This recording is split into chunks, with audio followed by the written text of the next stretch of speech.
दहावीच्या भूगोल विषयाच्या 50 प्रश्नपत्रिका चोरीला सोलापूर जिल्ह्यातल्या सांगोला विद्यामंदिर प्रशालामधील घटना पोलिसांकडून शोध सुरू।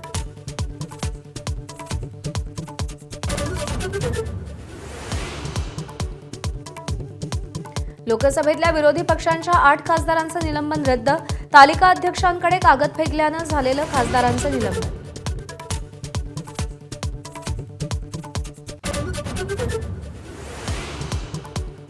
राज्यभर गॅस सिलेंडरच्या काळाबाजाराविरोधात धडक कारवाई। 15 मार्चपर्यंत 1208 सिलेंडर जप्त।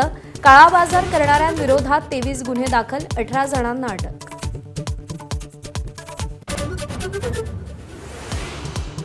मध्य पूर्वेतील कच्च्या तेलाच्या किमती प्रति बॅरल $153वर। अनेक देशांवर प्रभाव पडणार। श्रीलंकेमध्ये इंधन वाचवण्यासाठी आठवड्यातून 4 दिवस सरकारी कामकाज।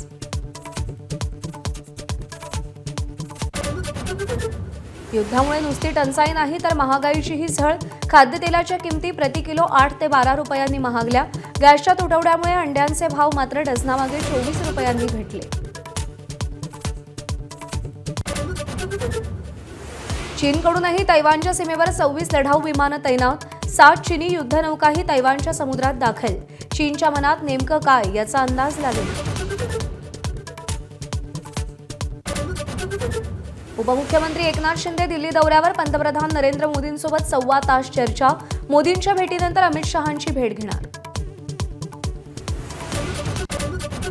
महसूल मंत्री चंद्रशेखर बावनकुळेंकडून भाजप आमदार नरेंद्र मेहतांना क्लीन चिट। नरेंद्र मेहतांनी कोणताही गैरव्यवहार केलेला नाही, बावनकुळेंची माहिती। तर नाना पटोलेंकडून घोटाळ्याचे आरोप।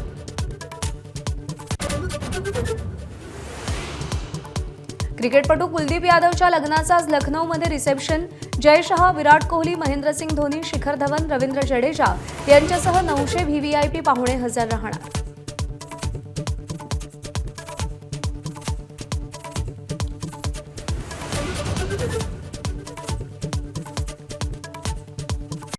Headlines brought to you by Chitale Bandhu. ABP माझा, उघडा डोळे बघा नीट।